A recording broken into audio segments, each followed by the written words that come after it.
Okay, good morning to all of you and welcome back. Yesterday, some people were asking about syllabus and all. So next week CPT है, याद रखना Thursday. तो उसका syllabus बता देता हूँ मैं, ray optics और wave optics.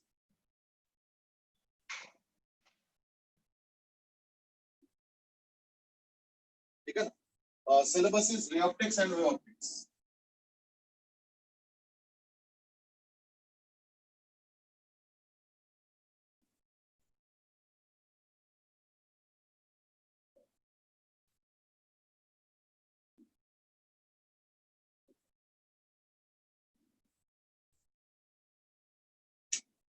ठीक है?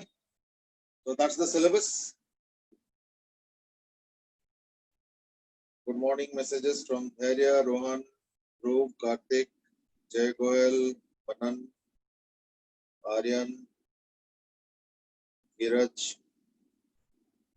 Some people are just on the doorstep, as usual. Indian Standard Time habit. Yesterday we were saying that atom का तो कुछ ज़्यादा नहीं है हम लोग पे इसके syllabus में. ठीक है ना?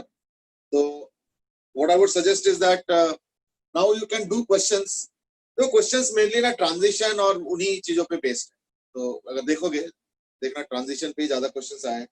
कभी-कभी hypothetical questions भी आए हैं. So that is also another. ठीक है? Okay. In the meanwhile, Dhruv Pathak has sent a message कि PUBG बैन हो गया. Okay. So like it seems that heavens have fallen down, and also it shows the popularity of something that when it is banned and people notice it.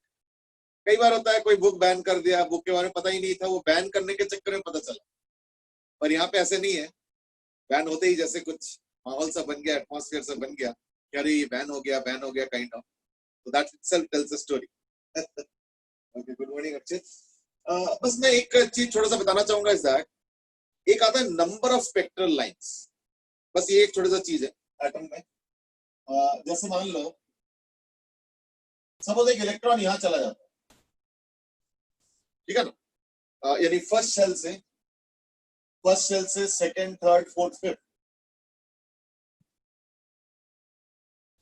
The question is that when it comes down,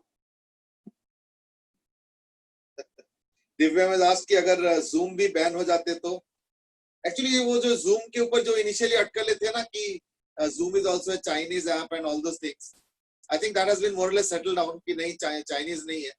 वो zoom नाम से थोड़ा सा वो कुछ Chinese लगता है, but ऐसे नहीं है. It's based on US. In fact they have opened their office I think in Bangalore also. This is what I know latest. तो देयरफॉर जूम बैन होने का कोई ज्यादा चांस तो दिखता नहीं.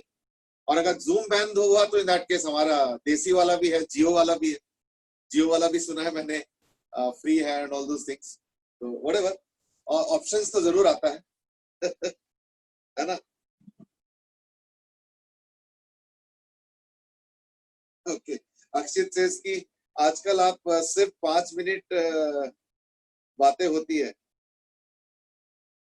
आर्यन सेज कि डिस्कॉर्ड यूज कर सकते हैं. अच्छा, ये भी कोई वीडियो कॉन्फ्रेंसिंग सॉफ्टवेयर है प्रॉब्ली या ऐप होगा. अक्षय सेज कि आप आजकल 5 मिनट बातें होते हैं, इसके मतलब क्या है? Okay.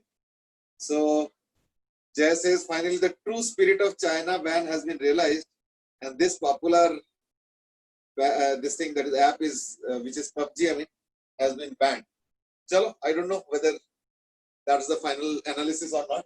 So let's come back to this question. I mean, question is about number of spectral lines. Number of spectral lines. तो अगर इलेक्ट्रॉन ग्राउंड स्टेट पे था, लेट्स से 1, ये ग्राउंड स्टेट है. वैसे हर एलिमेंट में ये ग्राउंड स्टेट नहीं होगा, बट लेट्स से हाइड्रोजन अगर लेता हूं या हाइड्रोजन लाइक लेता हूं, तो this is a ground state let's say, and this is a fifth state, and the electron is jump from first to fifth let's say. तो इन दैट केस ये वापस आएंगे. तो ऐसे आने में total number of spectral lines कितने बनेंगे? ध्रुव पाठक has given immediate reply. ठीक है ना? Okay. Akshit has an observation, and that is कि पहले जो है ना हर क्लास में थोड़े से बातें हो जाते थे पहले 10 मिनट अराउंड, और फिर हम पढ़ाई शुरू करते थे. आजकल तो बस क्लास स्टार्ट होता है और पढ़ाई शुरू हो जाता है. ओके, चलो. Vedanta has said 10 lines. Dhruv Pathak has said NC2. I think that's a more generalized answer. Aryan Sahu also 10 lines. Actually अगर इसका मैं काउंटिंग करता हूँ तो क्या होगा? 5 से 4 जा सकते हैं, 3 जा सकते हैं, 2 जा सकते हैं, 1 जा सकते हैं. तो there are 4 options, है ना? 5 से 4, 5 से 3, 5 से 2 and 5 से 1. So there are 4 options. वो अलग बात, इस तरह से करना नहीं है. Dhruv has given the general answer and others also found out by using general answers only. ठीक है ना? Fine. फिर जब 4 में आ जाते हैं तो उसके बाद और भी ऑप्शंस खुल जाते हैं. तो 4 से 3 जा सकते हैं, 4 से 2 जा सकते हैं, 4 से 1 जा सकते हैं. तो बेसिकली +3. अगर वो 3 पे आता है तो फिर और ऑप्शंस खुल जाते हैं. 3 से 2 जा सकते हैं, 3 से 1. तो ये 2 ऑप्शन और हो गया. और अगर 2 पे आता है तो वहां से एक ऑप्शन और भी खुल जाता है, तभी 1. तो ये basically 10 lines. But as rightly said by Dhruv Pathak, and that is what ने इसका जनरलाइज सॉल्यूशन होता है NC2. ठीक है ना? तो नंबर ऑफ स्पेक्ट्रल लाइंस का जो जनरल आंसर होता है वो होता है NC2. इसमें N क्या है? What is N? What is N out here? Divyam says कि आपके बहुत सारे गेम्स पेंडिंग है. अच्छा, मेरा ही पेंडिंग है. क्योंकि मेरा ही नाम से सब गेम्स लिखवा लोगे क्या? So there is also a फरमाइश, and that is स्कूल खोलते ही मिल जाएंगे ना.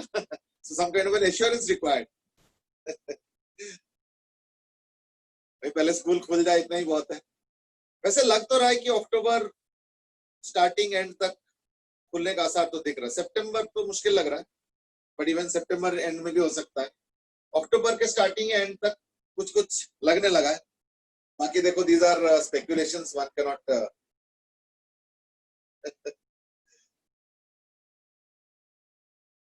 सत्य में आज की क्या, तब हमें भी आना पड़ेगा. देखो उस समय एक तो प्रैक्टिकल्स बचेगा, फिर 11th का रिवीजन बचेगा, और एक आध प्री बोर्ड भी हो सकता है कराया जाए. तो पॉसिबिलिटीज आर देयर. बाकी लेट्स. जय गोयल से इसके लिए तब तक तो खत्म हो चुका है सिलेबस, है ना? अच्छा, anyway, Manan has given a general answer, that is जो n है वो n2 minus n1 बताए थे पहले, और अब बता रहे हैं n2 minus n1 plus 1. ठीक है, दैट्स राइट. वो एक्चुअली क्या है ना, देखो जैसे इस केस में अगर देखता हूं तो n के जगह हमने क्या लिया 5, तो इस बार हमने निकाला 5 C2 इस वाले. लेकिन कई बार ना ग्राउंड स्टेट 1 वाला नहीं होता.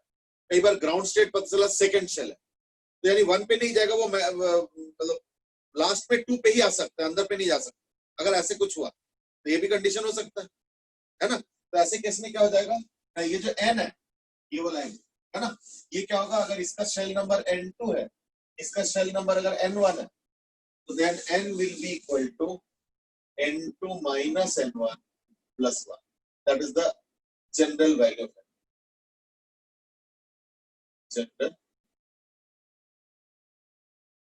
where n2 is the excited state, n1 is the ground state.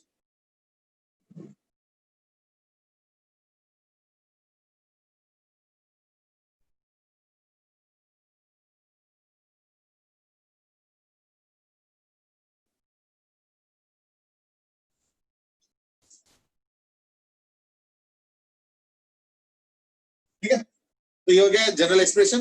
I think rest is okay.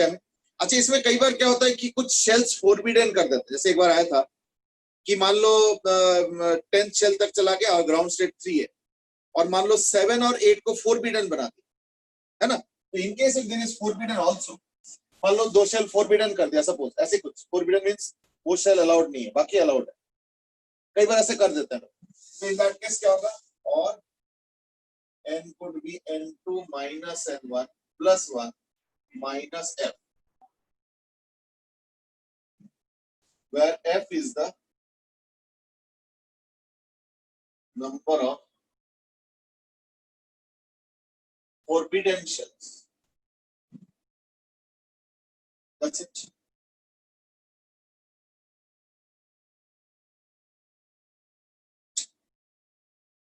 अच्छा, अब इसमें बता दो, out of all the radiations, maximum wavelength और minimum wavelength ये कब हो? तो मैक्सिमम लैम्डा के लिए n1 n2 क्या लिया जाए?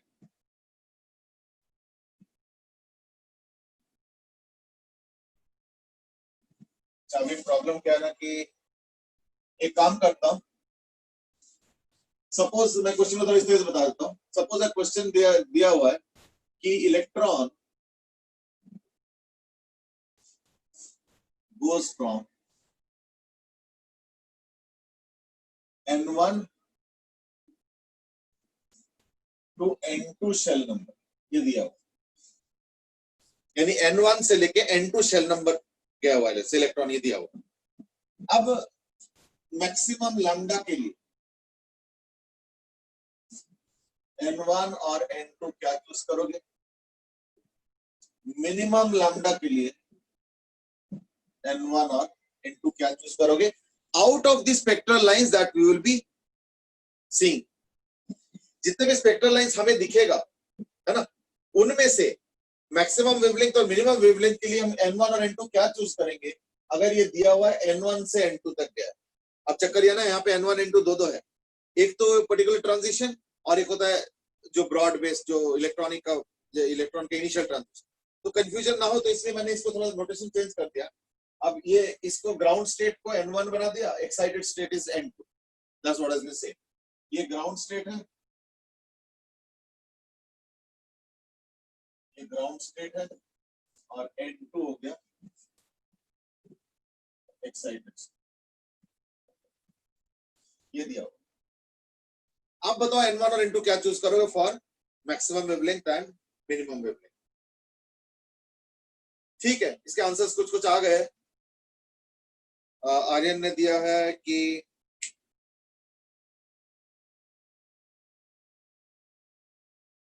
नहीं, इसमें ना एडजेसेंट का कोई रूल नहीं बताया मैंने कोई एडजेसेंट नहीं बताया, इसलिए you are free to choose.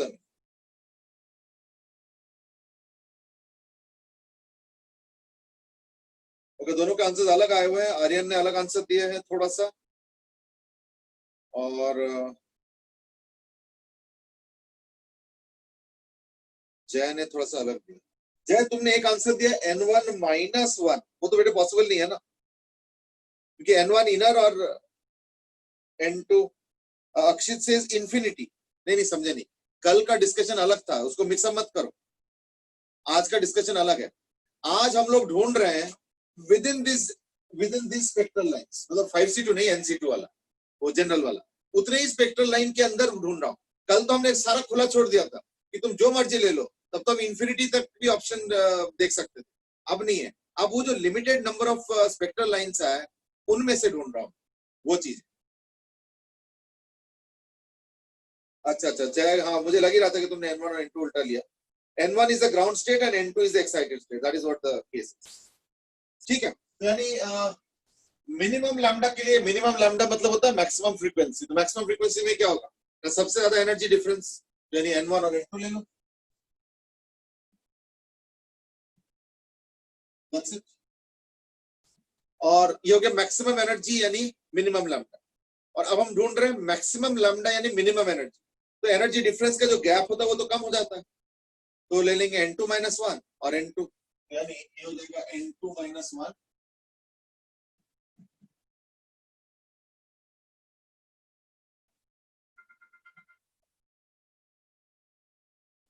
या. ठीक है, बस दो और क्वेश्चन कर लेते हैं, then we will move on to the next chapter, and that is second maximum lambda. फिर है सेकंड मिनिमम लैम्डा.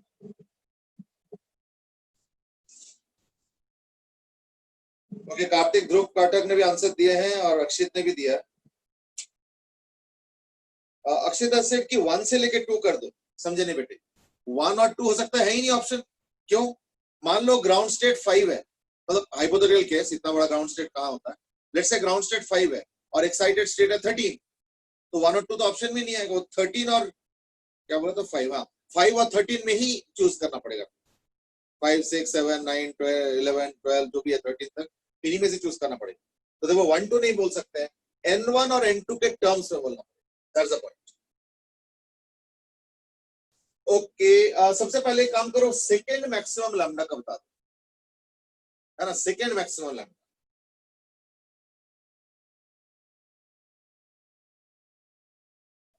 ठीक है, दैट्स राइट। ये हो जाएगा N1 हो जाएगा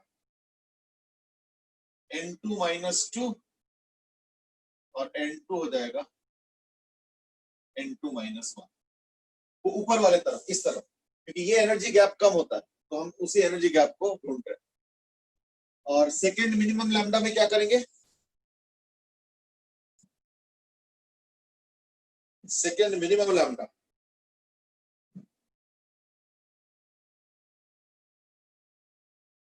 ठीक है जय, यू आर राइट। ध्रुव तुमने कुछ स्मॉल एन लिख दिया, आई डोंट नो, गलती से लिखा होगा शायद। ओके, आर्यन ने आंसर दिया है। अच्छा, 1 मींस N2 -1 चलो कोई नहीं, अब इसका फर्दर मीनिंग मत निकालना शुरू कर दो, फिर बड़ा कंफ्यूजन हो जाएगा, मैं ही समझ नहीं पाऊंगा क्या बोलना चाहता हूं। चलो, यानी सेकेंड मिनिमम में क्या हो जाएगा ना, N1 तो N1 ही लेंगे, लेकिन N2 ले लेंगे एज N2 -1, है ना।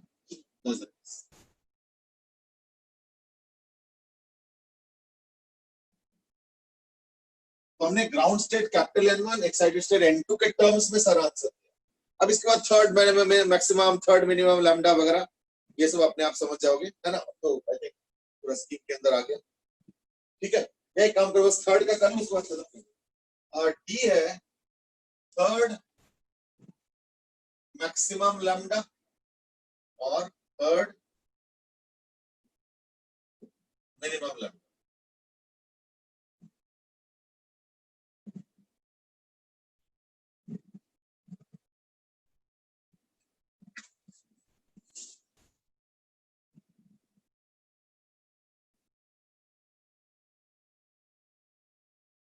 ठीक है, कई सारे ऑप्शन आ रहा है, अब इसका बता दो, थर्ड मैक्सिमम थर्ड मिनिमम।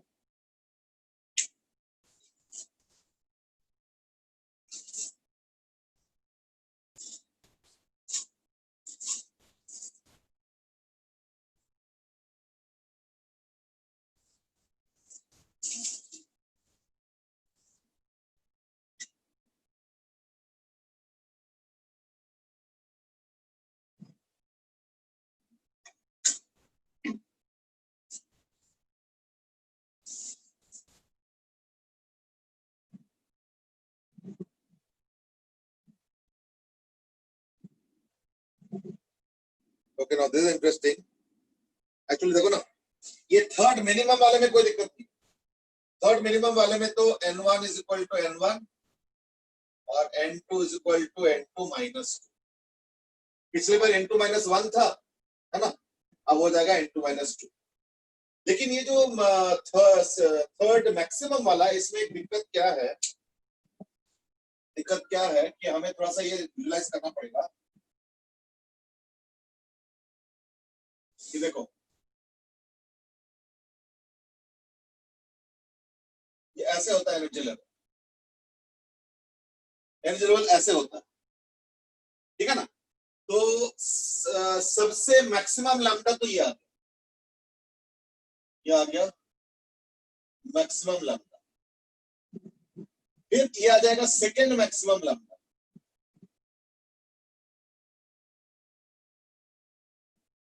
लेकिन ये थर्ड मैक्सिमम लैम्डा नहीं होगा, ये गलत हो जाएगा। एक आधा आंसर मैं देख रहा हूं ऐसे आया हुआ है इसके ऊपर, और हमें थर्ड मैक्सिमम लैम्डा के लिए ये वाला लेना, क्योंकि ये गैप में बहुत जल्दी से बढ़ जाता है, ये गैप, ये इनिशियली गैप छोटा और काफी बड़ा, काफी उसके कंपैरिजन में काफी बड़ा एंड सो ऑन, तो देखो this will be the third maximum lambda.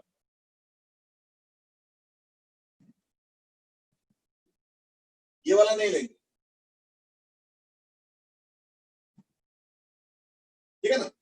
So I think we will take it as what?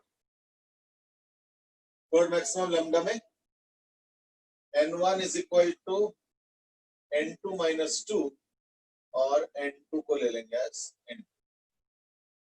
That is the best.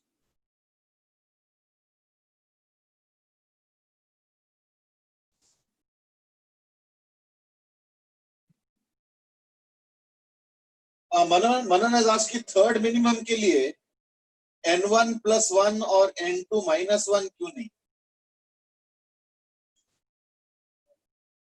n1 plus 1 और n2 minus 1 एक्चुअली ना ये गैप बहुत ज्यादा है, तो ये गैप जो है ना बहुत ज्यादा है, तो इसलिए सीक्वेंशियली ये इंक्लूड करना पड़ेगा. ये एकदम से कम हो जाता है. अगर तुम यहाँ से स्टार्ट करते हो ना मनन, तो एकदम से कम हो जाता है. तो like this gap is very large. वो गैप तुमको थोड़ा समझना पड़ेगा, इसलिए मैंने ये लिया. वैसे मनन ने एक और ऑप्शन भी दिया है, दैट इज n1 plus 1 और n2 minus 1, यानी इधर से एक ऊपर चला गया, उधर से एक नीचे आ गया. तो देखना वो ना ड्रास्टिकली कम हो जाता है. उतना कम नहीं चाहिए, फिर सीक्वेंस में फिर वो बिगड़ जाए, है ना, ये चीज.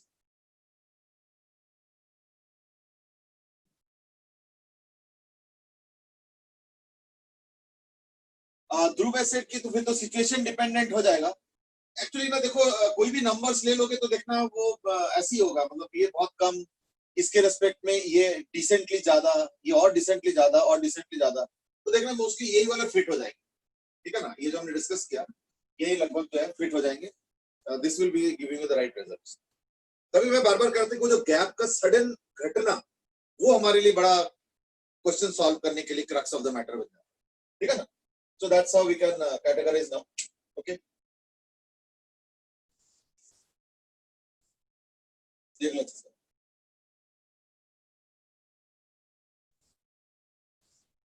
So I think now let's move on to the next discussion of next chapter. These are all small chapters. I mean, this is on nucleus.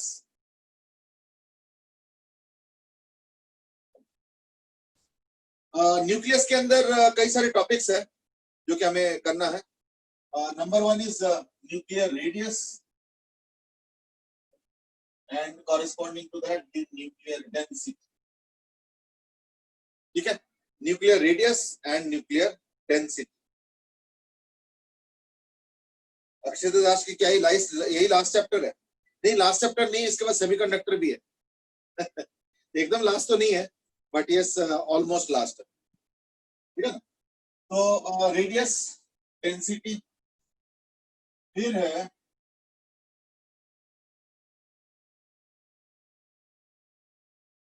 Nuclear force.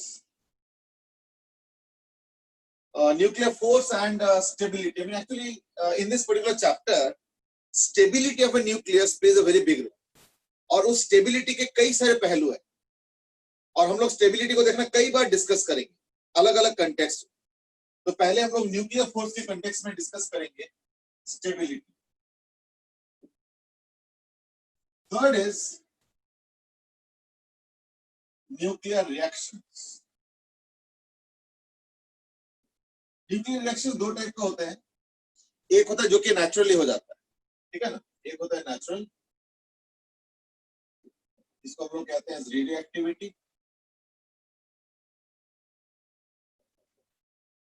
Natural मतलब स्पॉन्टेनियसली होता है, यानी खुद से हो जाता है, हमें कुछ करने की जरूरत नहीं. इसमें 3 टाइप के हैं, अल्फा, बीटा, गामा. ठीक है.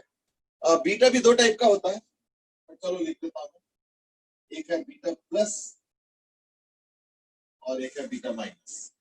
तो these are natural reactions, that is nuclear decay, which is radioactivity. B होता है artificial. आर्टिफिशियल का मतलब ये हुआ कि हम 2 न्यूक्लियस को जबरदस्त वेलोसिटी से टकराएंगे और उससे क्या होना, कुछ ना कुछ रिएक्शन होता है. ठीक है. तो that is also of 2 types. A is fission. तो फिशन में क्या होता है, तोड़ा जाता है. ठीक है. बी है फ्यूजन. फ्यूजन मतलब होता है जोड़ा जाता है, एक होता है तोड़ना, कि जैसे मान लो कोई बड़ा न्यूक्लियस है, उसको ऐसे करके कुछ फेंका हमने तो वो टूट गया, तो वो हो गया फिशन। और फ्यूजन क्या होता है ना, हाई स्पीड पे दो पार्टिकल्स को हमने बम्बार्ड कर दिया और वो पता चला ज्वाइन हो गया, एक नया एलिमेंट बन गया। नया एलिमेंट पीरियोडिक टेबल का एलिमेंट होगा, बट नया एलिमेंट इन द सेंस कि जो दो एलिमेंट्स पहले थे वो दोनों के जगह अब कोई तीसरा एलिमेंट क्रिएट हो जाए, तो that is called as fusion. In fact just for the knowledge, हमें सन का जो एनर्जी है that is because of this one, and that is fusion. Huge amount of energy has produced. ठीक है, ये हो गया न्यूक्लियर रिएक्शन। फोर्थ हो गया, न्यूक्लियर रिएक्शन के साथ भी स्टेबिलिटी का रोल है, तो वो बाद में देखेंगे। ठीक है ना। Fourth is about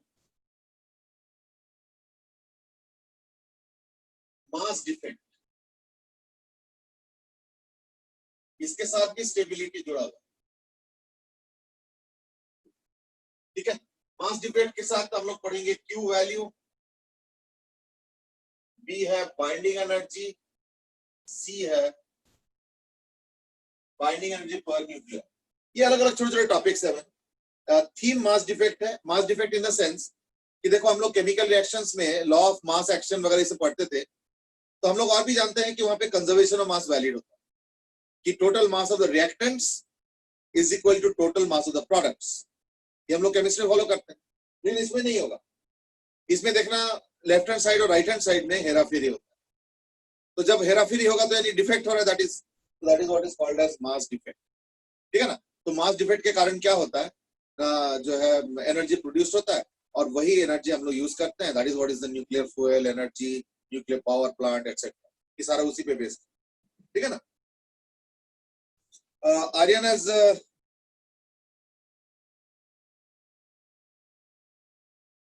Aryan asked कि ऐसा हो सकता है कि आर्टिफिशियल में जो एनर्जी निकले वो नेचुरल से ज्यादा हो, लाइक इवन मोर देन ए स्मॉल स्टार। देखो, आई मीन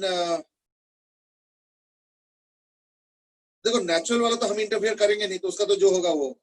आर्टिफिशियल वाले में हमारे पास चॉइस है, there are so many reactions हैं, बट आर्टिफिशियल वाला भी एक तरीके से नेचुरल है, इन द सेंस कि जैसे सन का जो रिएक्शंस हो रहा है, मैं तो जाके इंटरफेयर नहीं कर रहा हूँ, या कोई भी जाके इंटरफेयर नहीं कर रहा है, तो खुद से ही हो रहा है एक तरीके से, तो वो भी एक तरीके का आर्टिफिशियल ही है। But then why is it not being categorized artificial, is because it requires energy to activate.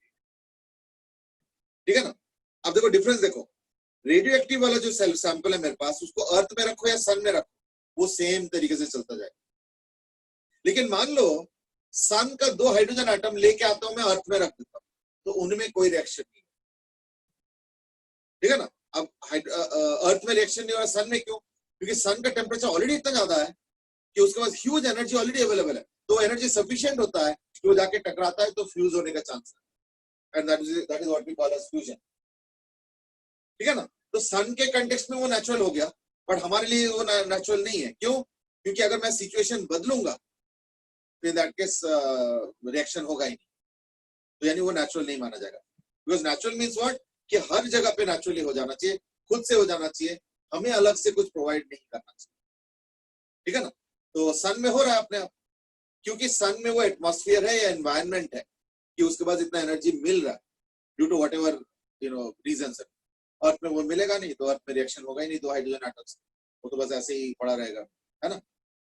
चलो, so like that is mass defect, and साथ में ये सब।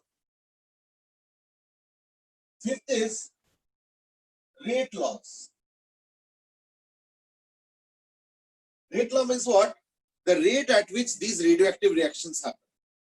Radioactive reactions देखना एक particular rate पे होता है, तो that is the following what rate laws, और वो सारे फर्स्ट ऑर्डर रिएक्शन का रूल्स फॉलो करते हैं, उसमें हाफ लाइफ होता है ना, और तमाम चीजें होंगे। तो रेट लॉज को फॉलो करते हुए कई सारी चीजें हैं, डीके कांस्टेंट,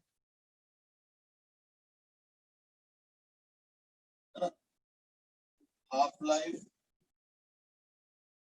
मीन लाइफ, ठीक है, एंड सो ऑन, तो relationship between the two and so on, ये आ गया। और लास्ट में आ जाता है इन्हीं के ऊपर, सब के बेस करके, and that is a nuclear reactor. ये न्यूक्लियर रिएक्टर में क्या पार्ट्स होता है, क्या क्या उनका रोल होता है ना। न्यूक्लियर रिएक्टर तो बड़ा डेंजरस चीज है, मजबूरन नहीं, एक तरीके से हम लोग न्यूक्लियर पावर प्लांट रेज करते हैं, और that is because it has when once it is installed then it can go on for a very long period of time.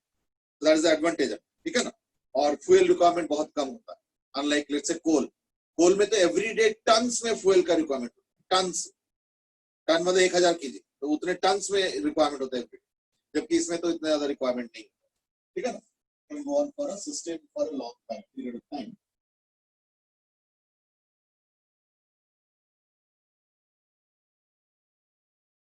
तो सबसे पहले स्टार्ट करते हैं रेडियस और डेंसिटी को लेकर.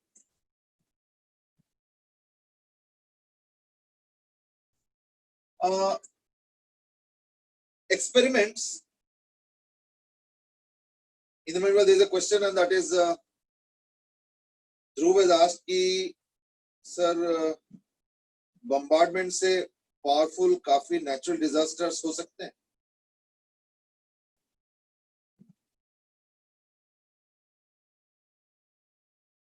ये क्वेश्चन मुझे एक्चुअली ढंग से समझ में नहीं आया ध्रुव, तो may be you can reward it and send अमी कि बम्बार्डमेंट से पावरफुल काफी नेचुरल डिजास्टर्स हो सकते हैं, disasters. Well, I'm not getting a sense of the question. I mean, so maybe you can just rephrase it and send it once. ठीक है ना. हाँ, तो जो मैं कह रहा था ये न्यूक्लियस का जो डेंसिटी है, interestingly has been found out to be consistent across elements and matter.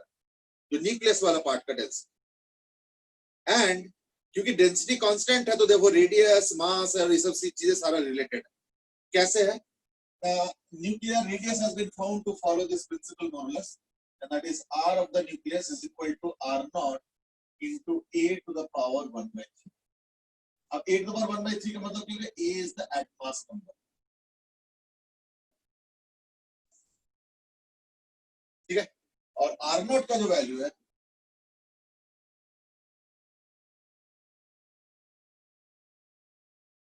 that is equal to 1.2 into 10 to the power. Now imagine करो साइज क्या है उसका, बहुत ही छोटा साइज. अभी थोड़ी देर पहले हम लोग कर रहे थे ना एटम वाले में कि जो रेडियस होता है वो एंगस्ट्रॉम में होता है, 0.529 एंगस्ट्रॉम या उसके मल्टीपल्स में. तो 0.529 एंगस्ट्रॉम मतलब हाफ एंगस्ट्रॉम हो गया मान लो अराउंड, और एंगस्ट्रॉम 10⁻10 मीटर होता है, और ये 10⁻15 मीटर. बताओ कितना डिफरेंस है, ह्यूज डिफरेंस है, ठीक है ना. चलो, so like that's how it is. तो ये रेडियस हो गया और ये 1.2 into -15. तो यानी अगर तुम डेंसिटी ऑफ द न्यूक्लियस देखो तो क्या आता है, रो न्यूक्लियस क्या आएगा ना. अगर मैं हाइड्रोजन का ले लेता हूँ लेट्स से, तो हाइड्रोजन के कंटेक्स्ट में निकाल लेते हैं. हाइड्रोजन के कंटेक्स्ट में क्या होगा, 1.6 into 10 to the power -27 by 4/3 by RQ बोलते हैं 1.2 into 10 to the power -15 का क्यूब. ये हो गया डेंसिटी ऑफ द न्यूक्लियस का ऑर्डर. किस ऑर्डर का डेंसिटी होता है वो आप पता चल गया.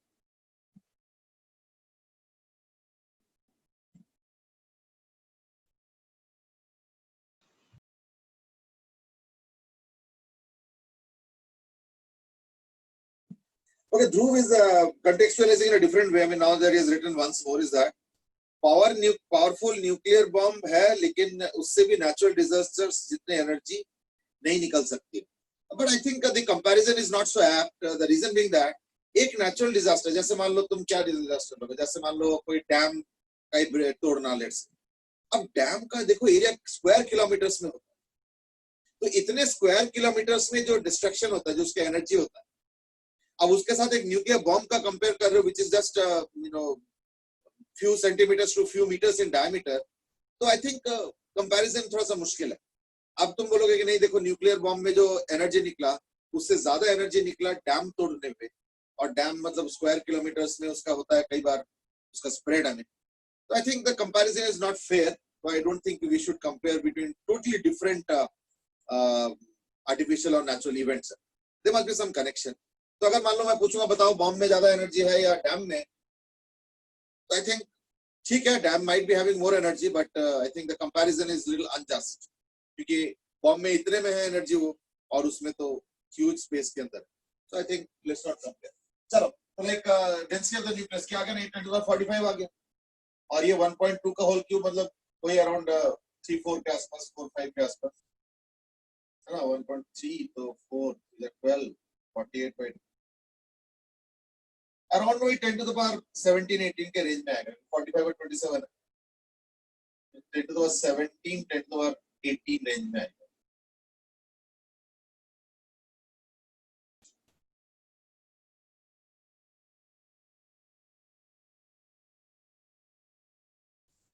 टेन टू द 17-18 kg पर मीटर क्यूब।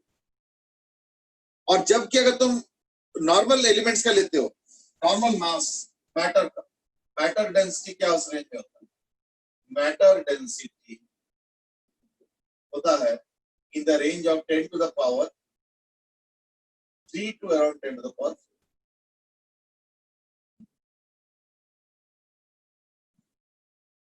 है ना, 13.6 और इस रेंज में होता है।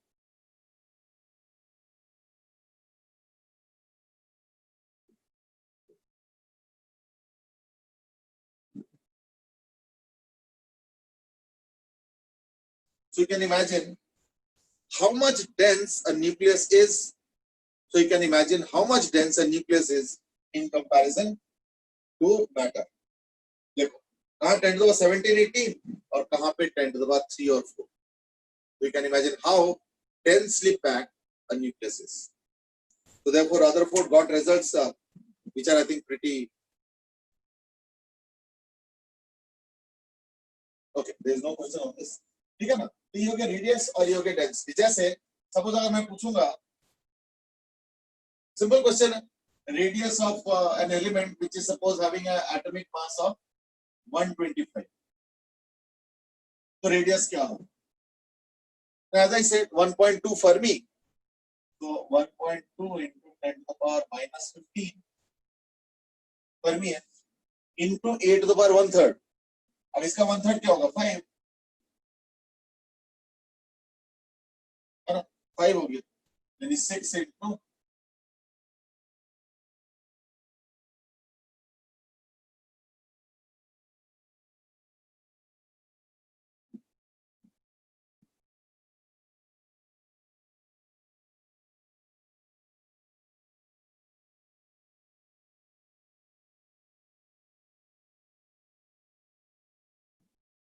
ठीक है, that's the case. Simple stuff. I mean, there's hardly much in this. Now let's talk about nuclear force. देखो, nuclear force is the answer to a possible question, and that is, what is there inside the nucleus? Now, inside the nucleus, अगर देखता हूँ nucleus के अंदर, तो क्या है? Neutrons है और प्रोटॉन्स है, न्यूट्रॉन्स है और प्रोटॉन्स, न्यूट्रॉन्स है और प्रोटॉन्स। ये न्यूट्रॉन हो गया, ये प्रोटॉन हो गया, प्लस वाले प्रोटॉन, एन वाले न्यूट्रॉन। अब बताओ, there is only what repulsion, क्योंकि न्यूट्रॉन न्यूट्रॉन अट्रैक्ट तो करता नहीं है, न्यूट्रॉन प्रोटॉन अट्रैक्ट तो करता नहीं है, सिर्फ प्रोटॉन प्रोटॉन रिपेल करता है। और ग्रेविटेशन फोर्स ऐसे केस में हम लोग निग्लेक्ट करते हैं, gravitation is too small, so therefore gravitational force does not play much of a role. So the only thing is that there is huge amount of electrostatic repulsion amongst the protons that are there. और neutron को electron को help तो करता नहीं, तो therefore there must be some force which is still binding a nucleus and making a nucleus mostly stable. सारा stable तो नहीं है, बट ज्यादातर stable. I mean, higher elements को अगर छोड़ दो तो जो लोअर एलिमेंट्स है वो ज्यादातर स्टेबल है, एक्सेप्ट फॉर फ्यू आइसोटोप्स है। तो वो कैसे एक्सप्लेन करेंगे? That explains is because of what the nuclear force, यानी यहाँ पे रिपल्शन बोलते इलेक्ट्रोस्टैटिक है, वो सिर्फ प्रोटॉन प्रोटॉन के बीच में हो, लेकिन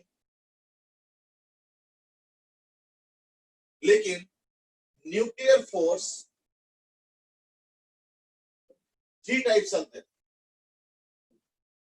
न्यूट्रॉन न्यूट्रॉन के बीच में भी होगा, प्रोटॉन प्रोटॉन के बीच में भी होगा, और न्यूट्रॉन प्रोटॉन के बीच में भी होगा। So the total, this exceeds that of the repulsion between this. So this attraction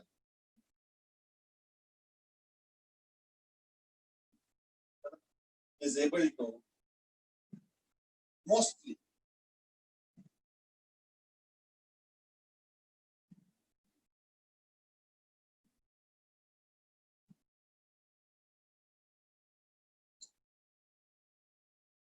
repulsion, कौन सा इलेक्ट्रोस्टैटिक रिपल्शन।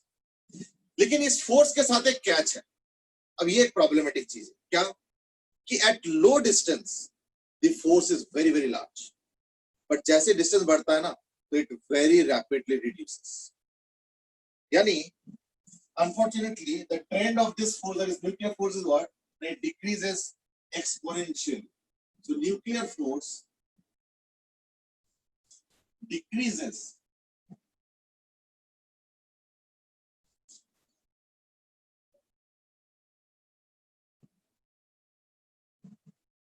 exponentially, ठीक है, न्यूक्लियर फोर्स डिक्रीज एक्सपोनेंशियल।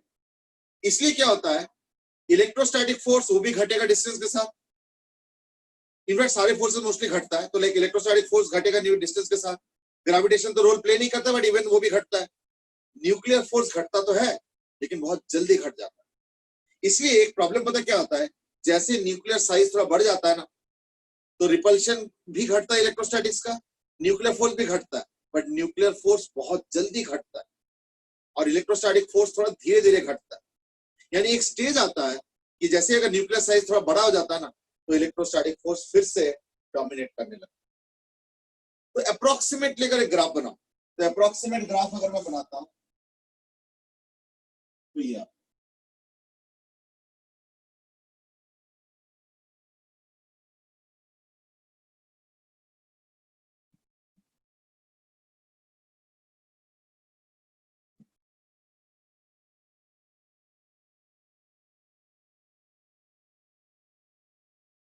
हो गया तुम्हारा जो है इलेक्ट्रोस्टैटिक रिपल्शन और ये हो गया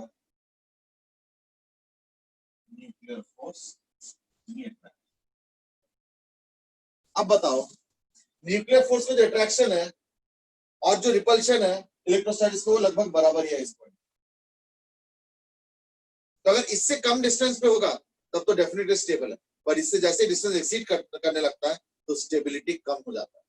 हाँ, से एकदम यहाँ पे आते हैं इंस्टेबल क्यों नहीं हो जाता, क्योंकि यहाँ पे तीन तीन अट्रैक्शन, तो वो कुछ हद तक थोड़ा सा मेकअप भी कर लेता है। तीन तीन अट्रैक्शन हो, ये वाला अट्रैक्शन, रिपल्शन तो एक ही है, and that is between all the protons and all, proton proton repulsion, but proton neutron भी अट्रैक्शन है, न्यूट्रॉन न्यूट्रॉन भी अट्रैक्शन है, प्रोटॉन प्रोटॉन भी अट्रैक्शन, कौन सा, nuclear force.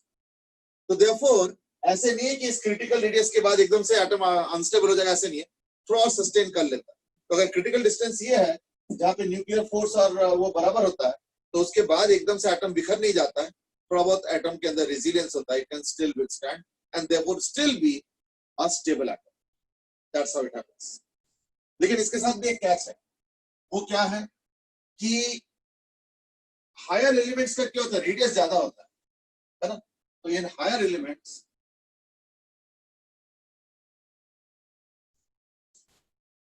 due to larger radius nuclei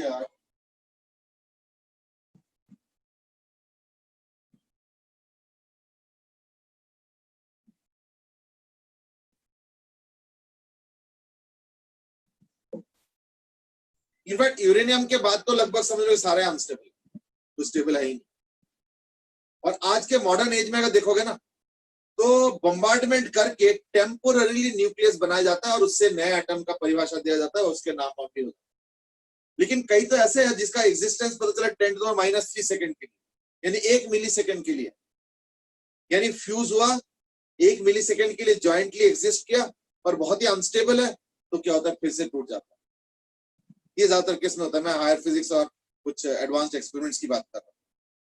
तो therefore higher elements are mostly unstable और एक पॉइंट के बाद तो सारे अनस्टेबल। और अब तो जो नए एलिमेंट्स डिस्कवर हो रहा है they are just notional. Notional मतलब क्या, कहीं एग्जिस्ट ही नहीं करता, बस वही लेबोरेटरी में टेम्पोरली फ्यूज करा के एग्जिस्ट कराता है, लेकिन वो भी जबरदस्ती, तो जबरदस्ती ऐसे रोक थोड़ी सकता है एटम को एग्जिस्ट कराने के लिए या करने के लिए, तो क्या होता है, तुरंत टूट भी जाता है। वो जो थोड़े देर के लिए एग्जिस्ट किया उतने में ही जो है स्पेक्ट्रल एनालिसिस और ये सब करके हम लोग वो कर लेते हैं, क्या बोलते हैं, उससे एलिमेंट निकाल लेते हैं, ठीक है ना। तो दीज आर थ्योरेटिकल एस्पेक्ट्स, हमें may not be very exciting, ठीक है, बट जो भी है तो हायर एलिमेंट्स में क्या होता है, ज्यादा रेडियस, तो ज्यादा रेडियस में क्या हो रहा है, देखो न्यूक्लियर फोर्स इतना कम और इलेक्ट्रोस्टैटिक फोर्स ज्यादा, तो इसलिए कहीं ना कहीं अनस्टेबल हो जाता है, ठीक है। Okay, let's carry on now. So that was about the nuclear force and stability.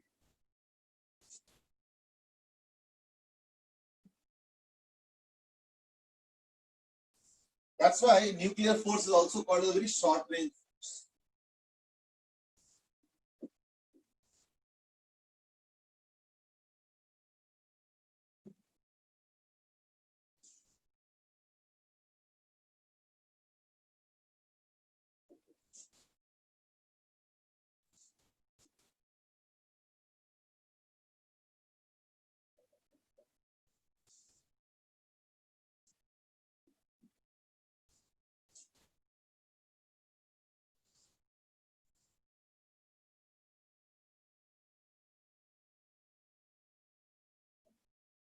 That's it.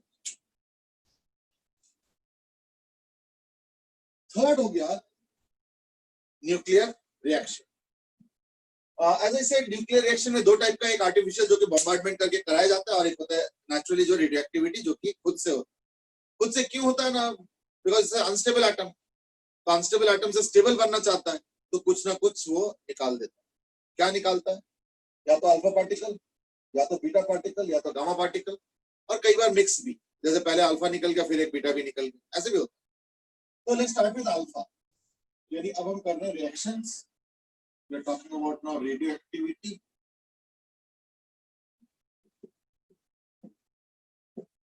इसमें सबसे पहले है अल्फा डीके। अल्फा डीके का मतलब क्या, खुद से एलिमेंट के न्यूक्लियस में से एक अल्फा पार्टिकल निकल जाता है। अब इससे क्या होता है ना, इससे जो रिजल्टेंट एलिमेंट बनता है दैट इज मोर स्टेबल, और I can say slightly more stable. Fully stable है या नहीं ये तो मुझे नहीं पता, वो तो डिपेंड करता है कि कहां से क्या बना, एकदम से कई बार स्टेबल नहीं हो पाता है, बट उससे तो स्टेबल होगा। इनफैक्ट तभी तो ये अल्फा पार्टिकल निकल रहा है to make it more stable. कैसे, अगर मान लो कोई एलिमेंट है सपोज एक्स, और उसका एटॉमिक मास ए है और एटॉमिक नंबर जेड है, इससे जब अल्फा पार्टिकल निकलेगा तो क्या होगा, ये वाई हो जाएगा प्लस अल्फा, और alpha particle is 2 protons 2 neutrons, तो इसलिए 4 हो गया मास नंबर और 2 हो गया एटॉमिक नंबर। तो इसका क्या हो जाएगा, मास नंबर क्या 4 रिड्यूस हो जाएगा, a माइनस 4, और जो एटॉमिक नंबर z है वो 2 रिड्यूस हो जाएगा, यानी z minus 2। Very simple. Now what is the benefit of an alpha particle ejection? तो देखो क्या हो गया, अल्फा पार्टिकल निकलते ही मास नंबर कम हो गया। जैसे मास नंबर कम हुआ तो ऑब्वियसली उसका रेडियस श्रिंक करेगा, रेडियस श्रिंक करेगा, थोड़ा सा ही करेगा, तो चलो कोई नहीं, मैं ऐसे नहीं कि एकदम से चार निकलते एकदम से न्यूक्लियस यहां से यहां हो गया, अपने इतना नहीं, बट थोड़ा सा श्रिंक करेगा। श्रिंक जैसे करेगा तो न्यूक्लियर फोर्स एकदम से रैपिडली बढ़ जाएगा। सो इट मे हैपन, मैं ही नहीं कहूंगा it will happen, it may happen that the resultant nuclei और the nucleus has now become stable, हो सकता है। और नहीं तो एक और पॉसिबिलिटी है कि वेरी अनस्टेबल से थोड़ा सा उससे बेटर हुआ, फिर और बेटर हुआ और बेटर हुआ, जैसे जैसे रेडियोएक्टिविटी क्या होता जा रहा है। So therefore it might lead to stability by maybe even few steps also. So the basic point is that 2 reduction in the atomic number, 4 reduction in the atomic mass. That's what alpha particle. अब हम बात कर रहे हैं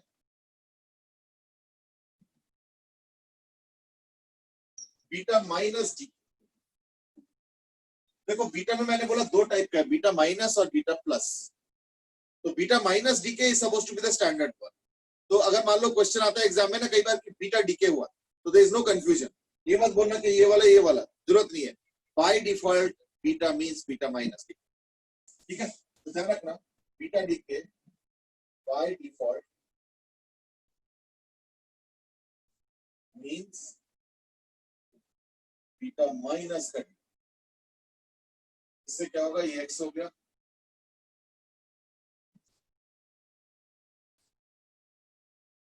ए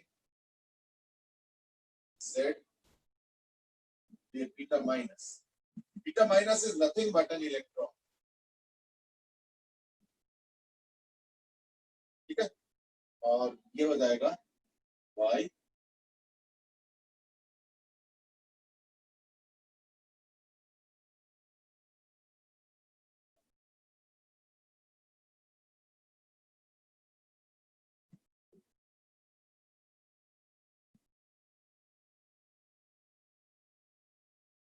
but एक चीज interesting देखा जाता है इस दैट इसके साथ एक एंटी न्यूट्रिनो निकलता है, तो this is an anti neutrino, this called as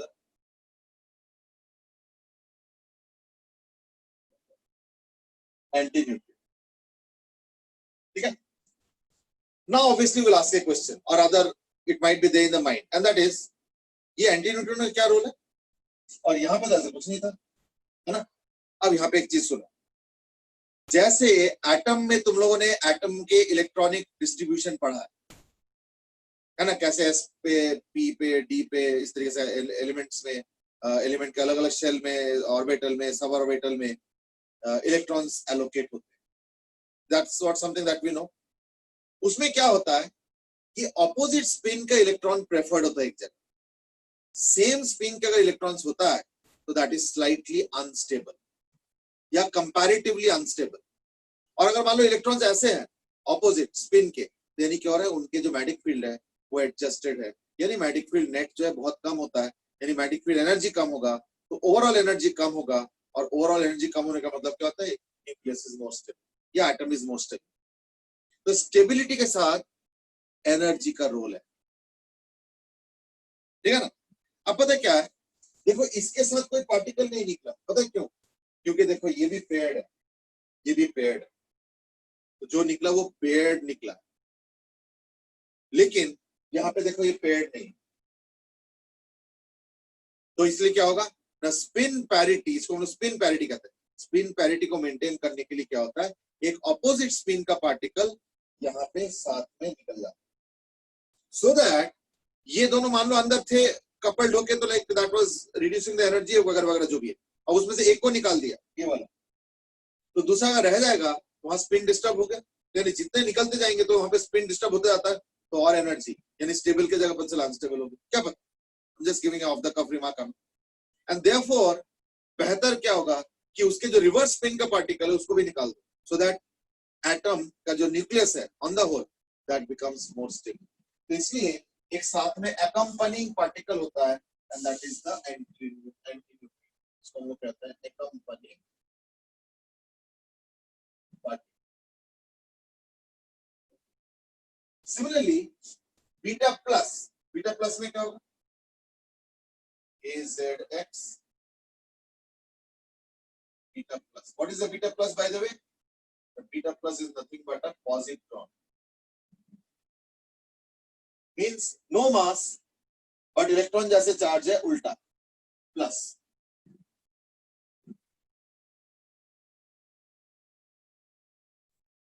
Jay Goyal has something to ask. अभी देखता हूँ मैं. अक्षित has asked कि ऐसे एलिमेंट का क्या काम है जो 1 मिलीसेकंड टिकता है। मैंने तो 1 मिलीसेकंड बोला, अब तो उससे भी कम। अब जो नए नए एलिमेंट्स आ रहे हैं ना, देखो जब मैं क्लास 12th में था तो हमने पढ़ा था 108 एलिमेंट्स, 108 एलिमेंट्स, और मैं 12th में था 20 साल पहले, समझे ना। तो देयरफॉर नहीं 20 क्यों, उससे भी ज्यादा, 25 साल पहले। तो देयरफॉर उस समय, अच्छा in the meanwhile I think अभी शायद लेटेस्ट काउंट 118 का है शायद, यानी हर 25 मतलब हर 25 साल में तो खैर नहीं, but you can take it like this that approximately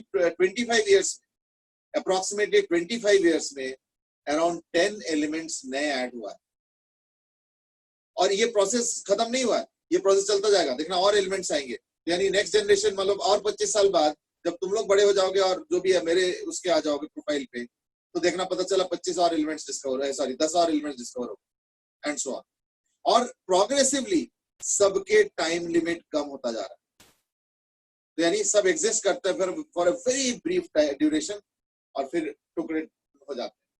but then you might say कि 1 मिली सेकेंड के लिए आया एलिमेंट, मुझे कैसे पता चलेगा भाई? एलिमेंट का टेस्टिंग कैसे होता है ना, उसके सोडियम के साथ रिएक्शन देख लो, उसका वाटर में क्या होता है देख लो, डिसॉल्व करता है नहीं करता देख लो, या जो भी व्हाटएवर टाइप थिंग्स है। पर यहाँ तो कुछ भी नहीं होगा, यहाँ तो कुछ कर ही नहीं पाएंगे। Before we can think of anything it has died और इट हैज कोलैप्स्ड। ना देखो, इनको स्टडी किया जाता है सब बाय यूजिंग अ स्पेक्ट्रोमीटर। फिर रिवर्स कैलकुलेशन कि अगर मान लो स्पेक्ट्रोमीटर में इस टाइप का रेडिएशन आया हुआ है जो 1 मिलीसेकंड के लिए एग्जिस्ट कर रहा, तो वो भी रेडिएशन करेगा, तो वो जो रेडिएशन आया इसका मतलब ये एलिमेंट ऐसे हुआ हो। So nowadays elements are not being proved actually, it is just that we are working out backwards। यानी अगर ऐसे एलिमेंट एग्जिस्ट करेगा या इसका ये स्पेक्ट्रम आ रहा है तो उसके बेसिस पे फिर ये एलिमेंट होने चाहिए। That's how it is happening। It's a reverse one है, ठीक है ना? Let me take a 1 or 2 questions। Jay has asked, लेकिन इलेक्ट्रॉन एक्स्ट्रा नहीं हो जाएंगे? एक्सीडेंटली सेंड हो गया electrons extra? No, I think you are not getting it। ये जो बीटा माइनस निकला, ये कैसे निकला वो जरा समझो। एक्चुअली क्या है कि ये जो न्यूट्रॉन होता है ना, neutron is actually nothing but a proton and electron. So you can say it like this, that neutron is nothing but a proton plus electron joined। तो बीटा डीके में क्या होता है भैया, बीटा माइनस डीके में क्या होता है? तो लेट अस से ये न्यूट्रॉन ब्रेक डाउन कर जाता है into proton and electron. Proton element के अंदर रह गया और इलेक्ट्रॉन को बाहर निकाल दिया। तो प्रोटॉन अगर एक बढ़ गया, देखो मास नंबर चेंज नहीं हुआ, क्यों भाई? प्रोटॉन प्लस इलेक्ट्रॉन, इलेक्ट्रॉन ही तो निकला, प्रोटॉन थोड़ी निकला। वो तो नेग्लिजिबल मास होता है इलेक्ट्रॉन का, वो निकल गया, तो ऑन द होल क्या रह जाएगा? प्रोटॉन रहेगा, यानी मास तो ऑलमोस्ट वही रह गया, लेकिन नंबर ऑफ प्रोटॉन एक बढ़ गया, यानी Z बढ़ जाता है। इसलिए देखो इसके इक्वेशन में Z+1, ठीक है ना? तो न्यूट्रॉन क्या है ना, प्रोटॉन प्लस इलेक्ट्रॉन। तो मान लो किसी तरीके से न्यूट्रॉन टूट जाता है और प्रोटॉन और इलेक्ट्रॉन होता है, इलेक्ट्रॉन को भगा देते हैं, प्रोटॉन रह जाता है। That is what is happening. लेकिन जब इलेक्ट्रॉन को भगाया जा रहा है, इन दैट केस साथ में एक और पार्टिकल को भी निकाल दिया जाएगा, and that is the anti neutrino. You might be saying anti neutrino क्या है? ना देखो, I would only say this much कि एक न्यूक्लियस के अंदर आज के दिन में अगर मॉडर्न इन्वेस्टिगेशन और रिसर्च और थ्योरी का स्टेटस देखता हूं, तो इन दैट केस एक न्यूक्लियस के अंदर देयर आर मोर देन 140, ध्यान से सुनना, more than 140 categories of particles. Particles नहीं बोला मैं, पार्टिकल कैसे 140 हो जाएगा या 140 प्लस हो जाएगा? पार्टिकल तो 200 भी है ना, प्रोटॉन न्यूट्रॉन और सब मिला जुला के। इसलिए मैंने क्या बोला, 140 प्लस कैटेगरीज ऑफ पार्टिकल्स, और एक एक कैटेगरी पार्टिकल कई सारे होंगे। जैसे प्रोटॉन्स एक कैटेगरी है, वो कई सारे हैं, न्यूट्रॉन एक कैटेगरी हो, कई सारे हैं एक न्यूक्लियस के अंदर। ऐसे ही बहुत सारे हैं, बैरियंस, म्यूऑन्स, लेप्टॉन्स, बोसॉन्स, फर्मियॉन्स। अब फर्मियॉन कई सारे टाइप का है, बोसॉन भी कई सारे टाइप का है, फिर क्वार्क्स भी कई सारे टाइप का है, लेप्टॉन, मुऑन, जितना ही मैंने नाम दिया सारे कई टाइप के हैं। तो overall category of particles is 140 plus, with each category having some representation on its own, कि 10 है, 20 है, 2 है, 50 है, जो भी, all depends on, ठीक है ना? So that's the story। तो ये इलेक्ट्रॉन कहां से आ रहा है वो पता चल गया। तो this is that electron that I was saying, beta minus particle यानी इलेक्ट्रॉन। अब हम बात करते हैं बीटा प्लस डीके। तो बीटा प्लस डीके में क्या होता है? ये X, ये A, जगह नहीं तो कहीं पे लिखो, ए जेड, ये हो जाएगा बीटा प्लस, तो ये हो जाएगा Y इंटू ए, ये चेंज नहीं होगा, और ये होगा जेड माइनस, ये जेड+1। प्लस बीटा प्लस यानी पॉजिटिव इलेक्ट्रॉन समझो, कॉल्ड पॉजिट्रॉन।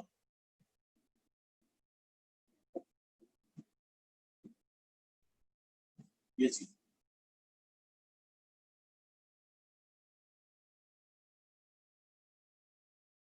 ठीक है। प्लस ये अकम्पनिंग पार्टिकल, तो इस रिएक्शन का जो अकम्पनिंग पार्टिकल है ना वो है न्यूट्रिनो। पिछले बार एक बार लगा था, अब नहीं लगा।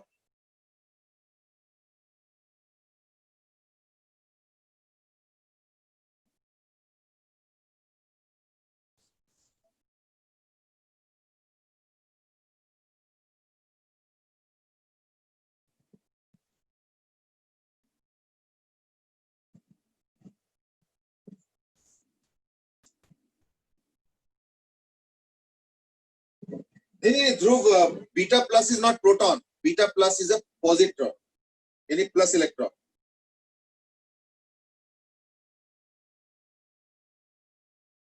सत्तर में से की पर पॉजिटिव चार्ज क्यों नहीं आया?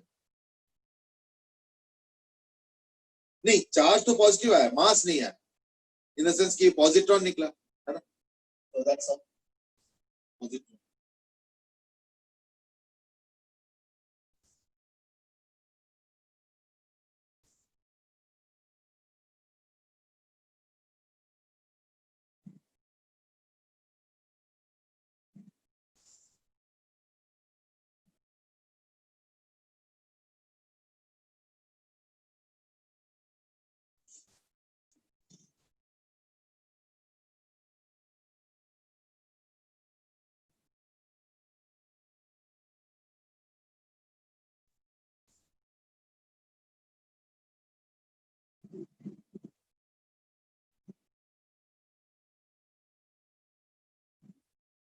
ठीक है ना, that is how it happens.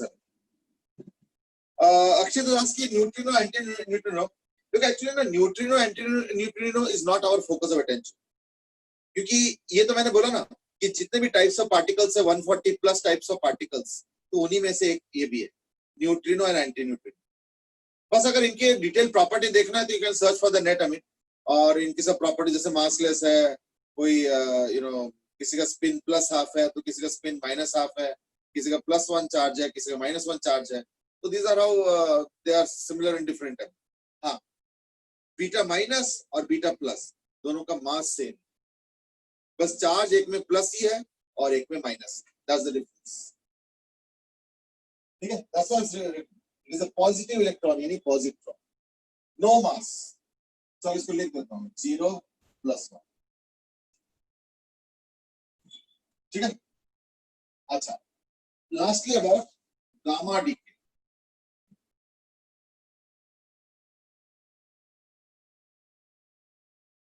Now what is gamma decay really? देखो, जैसे हमें पता है कि इलेक्ट्रॉन्स में एनर्जी लेवल होता है, ठीक है ना, जैसे इलेक्ट्रॉन्स में है ना एनर्जी लेवल होता है आउटसाइड द न्यूक्लियस, शेल से। सिमिलरली न्यूक्लियस के अंदर भी एनर्जी लेवल्स होता है, this is what investigation has shown. मान लो मेरा न्यूक्लियस एक सर्टेन एनर्जी लेवल पे एग्जिस्ट कर, और किसी तरीके से समहाउ, सारा वो चीज है रैंडम है तो you can not really predict, but let us से समहाउ उसका एनर्जी लेवल वहां से यहां आ गया। मैंने बोला ना वो कई शेल में एग्जिस्ट कर सकता है, कई एनर्जी लेवल। तो लेट से अभी का जो एनर्जी लेवल है, बाद में मान लो इलेक्ट्रॉन का एनर्जी लेवल, सॉरी न्यूक्लियस का एनर्जी लेवल ये आ गया, वो जो एनर्जी डिफरेंस है ना, that comes out as a photon, यानी कोई पार्टिकल नहीं निकल रहा है, what comes out is an electromagnetic wave in the form of a photon. तो हम क्या लिखेंगे, ये हो गया डिफरेंट न्यूक्लियर एनर्जी लेवल्स। तो मान लो मेरा न्यूक्लियस इनिशियली ऐसे था और अब ऐसे पे आ गया, तो ये जो डेल्टा यू या डेल्टा एनर्जी है ना, that gets radiated as, so the energy difference gets radiated as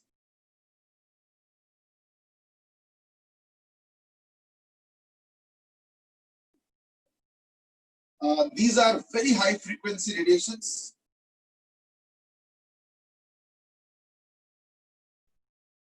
These are very high frequency radiations and are very harmful also.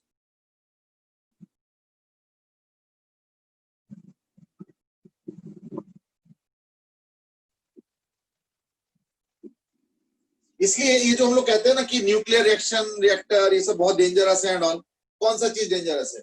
ये वाला डेंजरस है, गामा। अल्फा बीटा उतना डेंजरस नहीं है क्योंकि अल्फा बीटा इतना जाता ही नहीं है। हाँ, न्यूक्लियर रिएक्शन में काम करने वालों के लिए रिस्क है, बट जैसे पब्लिक के लिए एक न्यूक्लियर रिएक्टर रिस्की नहीं होता है as far as alpha and beta is concern.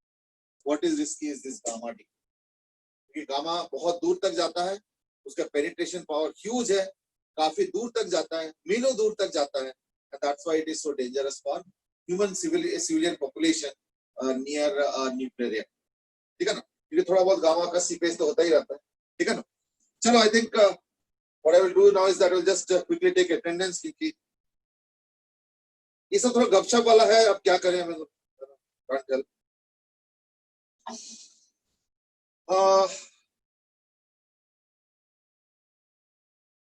वो एक्चुअली ना न्यूट्रिनो एंटी न्यूट्रिनो में फर्क क्या है ना, सब कुछ सेम है, उनके स्पिन अलग होता है, तो ये चीज उसी के बेसिस पे उनका नाम दिया गया। एक का स्पिन बोला जाता है प्लस हाफ और एक का माइनस हाफ।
ठीक है, तो these were all non-mathematical parts of the chapter. ठीक है ना, तो कल जो है हम लोग इसके मैथमेटिक्स स्टार्ट करेंगे, इन द सेंस कि एक तो डीके के ऊपर थोड़ा क्वेश्चन करेंगे और फिर जैसे मास डिफेक्ट आएगा तो then we will all begin with different type questions. ठीक है ना, चलो आज के लिए इतना ही। फिर स्पिन वाला मैंने बता दिया, थैंक यू सर। ठीक है, चल ओके बेटा, thank you sir. Thank you and have a good day.